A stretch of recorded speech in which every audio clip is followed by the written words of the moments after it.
Hello tout le monde, c'est Morgan, vous êtes sur AI4U et aujourd'hui j'aimerais vous présenter une vidéo un peu spéciale car en fait j'aimerais vous présenter un travail que j'ai effectué en fin d'année dernière en collaboration avec des collègues de mon laboratoire de recherche. Nous avons écrit un article pédagogique pour présenter l'intelligence artificielle à des radiologues qui veulent en savoir plus sur le sujet. L'article est très tourné sur la pédagogie pour faire en sorte que des personnes qui ne connaissent rien en retirent quelque chose d'intéressant. Bien sûr, le but est de coller avec une application concrète chez le radiologue. Le but est aussi de faire un format court qui puisse être lu en moins de 15 minutes. L'article est actuellement en pré-publication, il n'est pas encore officiellement paru dans une revue, mais je voulais tout de même vous la présenter. Je me suis dit que vous, qui êtes curieux et qui avez envie d'en apprendre plus sur le monde de la data, ça allait peut-être vous intéresser. Vous pouvez consulter l'article via le lien en description de la vidéo. Si vous ne l'avez pas déjà fait, n'hésitez pas à aimer la vidéo et à vous abonner à la chaîne et activer la petite cloche pour être au courant de la sortie de toutes les prochaines vidéos. Sans plus de transition, go pour vous présenter l'article.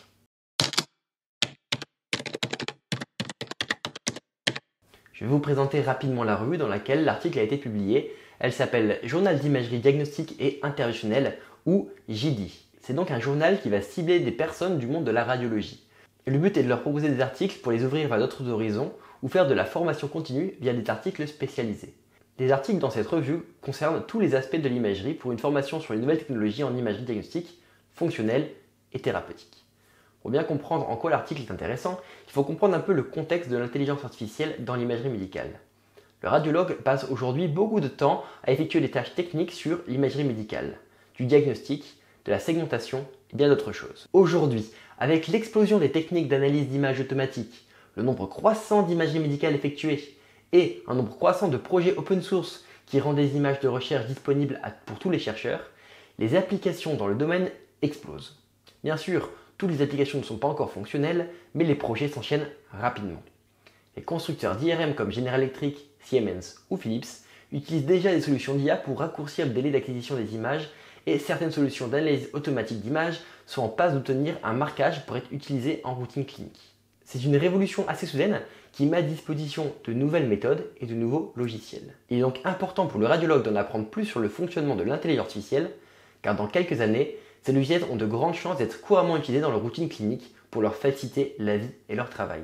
C'est donc dans ce cadre que nous intervenons et que nous proposons un article intitulé 15 minutes pour comprendre et évaluer un logiciel d'intelligence artificielle appliqué à l'imagerie médicale. On met en lumière 4 points clés qu'il faut connaître pour savoir évaluer un modèle d'intelligence artificielle. La qualité de la base de données d'apprentissage, la manière dont les données ont été labellisées, l'entraînement du modèle et l'évaluation des performances d'un modèle. Dans cet article, on prend l'exemple d'un projet d'IA sur une application clinique bien connue, le diagnostic automatique des radios du thorax. Le but est dans un premier temps d'expliquer comment constituer une base de données et en quoi c'est important d'en constituer une dans la mise en place d'un projet d'intelligence artificielle. On insiste bien sur le fait que les images doivent être de bonne qualité, car comme tout le monde le sait, garbage in, garbage out. Si les données sont pourries, votre modèle le sera aussi. Donc dans notre exemple, les chercheurs se sont appuyés sur une base de données de National Institute of Health, NIH, qui rend publique la plus grande base de données de radiographie du thorax, qui comprend 112 000 radiographies de face de 30 000 patients. Ce qui est quand même assez énorme pour de l'imagerie médicale. Ensuite, dans notre article, on enchaîne sur la labellisation des données. Car c'est bien beau d'avoir des données, mais bon, aujourd'hui, la quasi-totalité des produits d'IA utilisés en industrie sont des apprentissages supervisés, c'est-à-dire des apprentissages qui ont besoin de données annotées pour apprendre.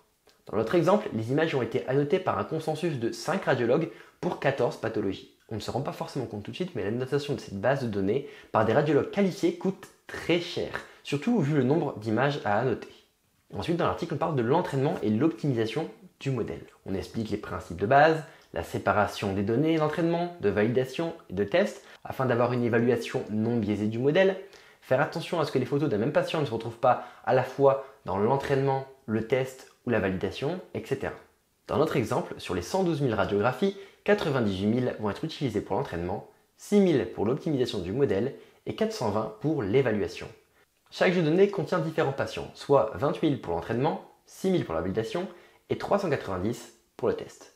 Ce qui nous amène à la dernière étape, l'évaluation du modèle.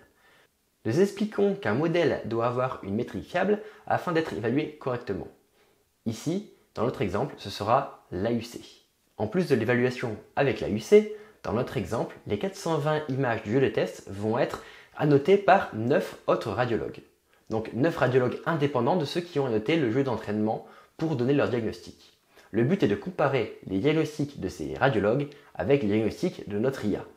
En comparant les résultats du radiologue et du modèle, on montre que les modèles ont obtenu une performance diagnostique semblable à celle des radiologues dans la plupart des cas. Ces résultats montrent le réel intérêt de l'IA pour des applications d'imagerie médicale. Mais nous contrebalançons ce résultat par le fait que ces modèles basés sur les méthodologies de deep learning sont des boîtes noires et qu'il est difficile de savoir comment ces modèles prennent leurs décisions. Ce concept de boîte noire peut être assez rédhibitoire pour certaines utilisations en clinique, vous pouvez bien le comprendre. De plus, le deep learning peut avoir des performances très dégradées sur des images acquises sur d'autres centres qui n'étaient pas présents dans le jeu d'entraînement. On dit qu'il y a un manque de généralisation du modèle. C'est pour ça que les logiciels d'IA sont aujourd'hui utilisés comme support, comme aide au diagnostic pour aider le radiologue. Enfin, nous concluons notre article sur les futurs challenges de l'IA en imagerie médicale. J'ai pris beaucoup de plaisir à réfléchir sur cet article et à participer à la rédaction. Bien sûr, je n'étais pas tout seul, c'est un travail de groupe, et sans mes collègues de labo, cet article n'aurait pas été si abouti aujourd'hui. J'espère que cet article pourra aider les lecteurs de la revue JD à mieux comprendre et à mieux évaluer les modèles d'intelligence artificielle, et j'espère aussi que ça pourra aider les plus curieux d'entre vous qui iront lire l'article dont le lien se trouve dans la description de la vidéo. Bref, j'espère que vous avez aimé cette vidéo un peu différente d'habitude.